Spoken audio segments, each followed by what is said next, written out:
Kembali lagi di Mister Tukul Jalan-Jalan Ramadan. Episode kali ini masih akan menjelajahi jejak kerajaan Islam Tanah Bugis di Sulawesi Selatan. Goa Talo merupakan salah satu kerajaan Islam terbesar di Pulau Sulawesi yang berhasil mengusir penjajah Belanda dari tanah Makassar. Namun tak banyak yang tahu di balik kemenangan Goa Talo melawan Belanda, Goa Talo dibantu oleh Kerajaan Wajo. Kerajaan Wajo sendiri merupakan sebuah kerajaan yang terbentuk pada tahun 1399. Menurut adat dan kepercayaan, semua raja yang memimpin kerajaan Tanah Bugis harus dipilih oleh kayangan. Namun raja pertama Wajo ditunjuk sendiri oleh masyarakatnya dari hasil musyawarah dan mufakat. Menurut sejarah, penduduk Wajo terbagi menjadi 3 kelompok masyarakat, yaitu petani, nelayan, dan penyuling tuak. Ketiga kelompok masyarakat ini akhirnya bermusyawarah untuk mengangkat seorang raja bernama Laten Ribali sebagai pemimpin yang menyatukan mereka.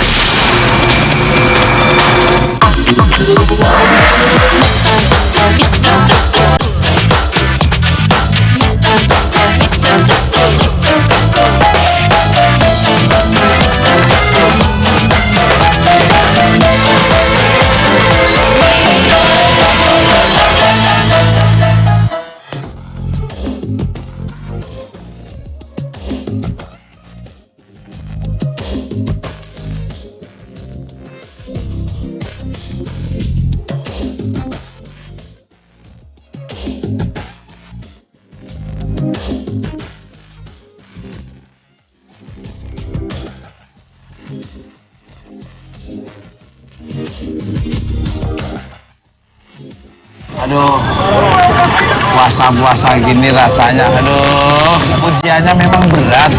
Tapi ya ujian-ujian seperti ini tuh, aduh, gimana ya?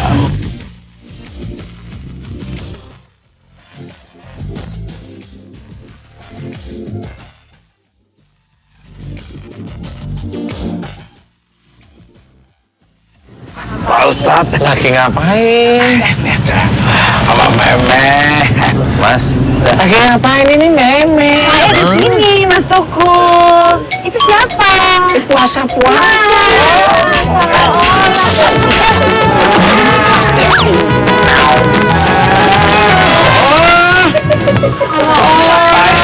Diem aja tadi kan tahu gitu kan. Besar kamu. Anteng banget.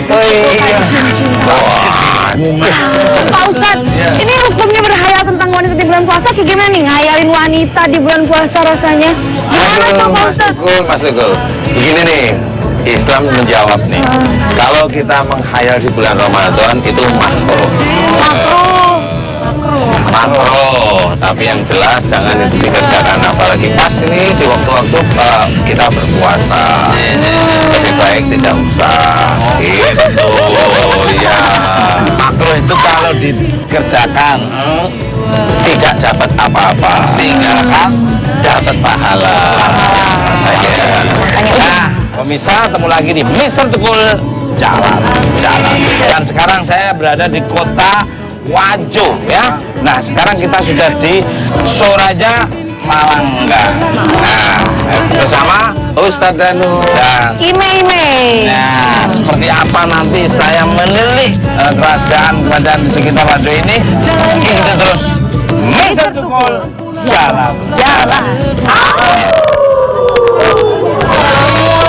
Assalamualaikum ya akhi ya ukhti.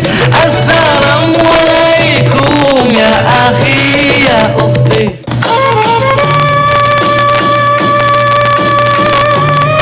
Di kota Sengkang, Kabupaten Wajo, ternyata masih terdapat bekas istana yang didirikan oleh Datuk Ranreng Betempola ke-26 yang bernama Andi Makaraka. Ranreng Betempola sendiri merupakan sebutan dari koordinator Raja-Raja Wajo di Betempola. Untuk melestarikan peninggalan-peninggalan kerajaan Wajo, rumah yang dibangun tahun 1933 ini dijadikan sebuah museum yang diresmikan pada 2004 lalu dengan nama Sauraja Malangga. Arsitektur bangunan ini sendiri sangat memperlihatkan kemegahan dari rumah khas Bugis atau rumah Panbong. Di rumah ini terdapat benda-benda peninggalan kerajaan seperti keris, tombak, baju adat Wajo, dan lain sebagainya. Beberapa tradisi pun masih dipertahankan hingga saat ini seperti ritual pencucian benda pusaka. Sayangnya ritual yang dilakukan di lantai 2 Saur Raja Malangga ini dilakukan dengan sangat tertutup dan hanya para raja dan kerabat saja yang boleh mengikutinya. Kabarnya di lantai 2 tersebut tersimpan 2 buah pusaka yang sudah berumur ratusan tahun. Menurut sejarahnya, pusaka tersebut dibawa oleh seorang putri yang dibuang dari kerajaan Luwu karena penyakit kulit. Ada Lionya ini. Nah, kita mau nanya-nanya Pak Ustadz ya dan Mbak Memes. Sorajo Malangga itu apa sih Pak? Soraja Malangga yaitu adalah rumah adat Bugis, tempat pusaka yang berlantai 2. Tempat pusaka. Pusaka. Pusaka itu maksudnya ya senjata ya. Iya.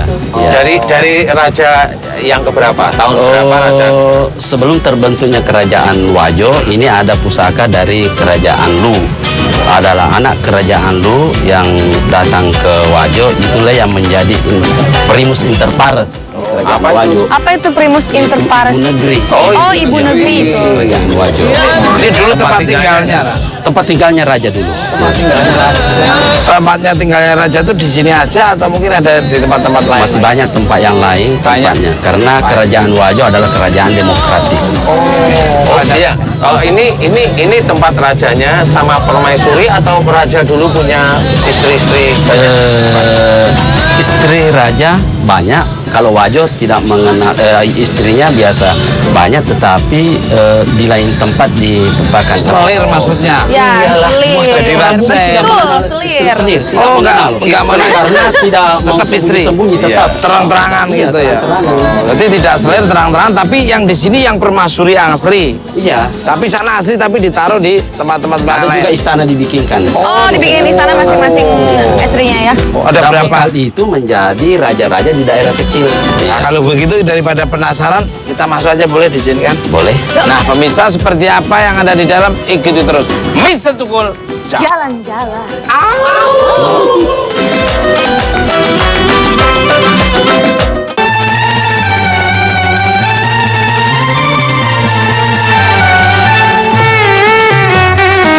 Iya, Pak Dirman. Oh, saya pernah dengar nih kabar-kabar burung itu kan terbangnya kacau. Ini kabar burung. Jadi pernah nggak ada raja yang punya istri sampai hampir 100 sampai puluhan lah gitu? Ada. Ada? Iya, ada. Siapa namanya? Asal jangan namanya Pak Dirman lo ya? Iya, bukan. Bukan. Namanya Ishak Manggabarani. Ishak Manggabarani. Istrinya banyak karena turunannya juga banyak mengaku bahwa leluhurnya dari sini. Itu 100 istri banyak banget ya. Dan ini Pak Ustadz kalau dalam Islam sendiri tuh gimana sih punya istri lebih dari 4 demi memiliki keturunan itu gimana hukumnya? Wah, Ini saya lagi sohib sama Mas Tukul nih. Saya cerita nih. Begini nih Mas Tukul.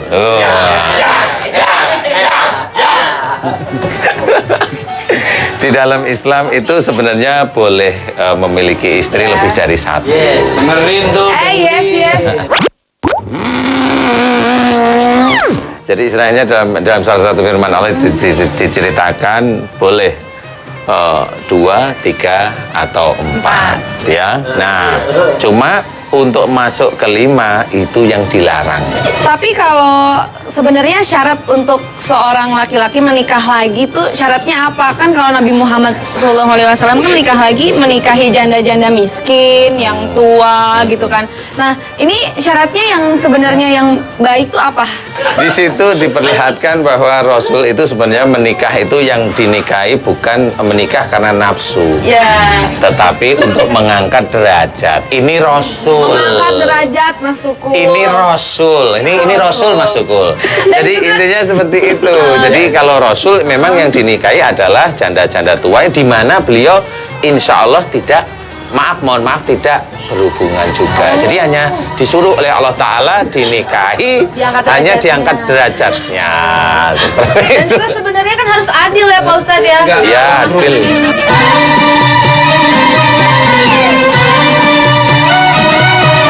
Asal muasal kerajaan Wajo itu seperti apa sih Pak? Dan tahun berapa? Monggo silakan.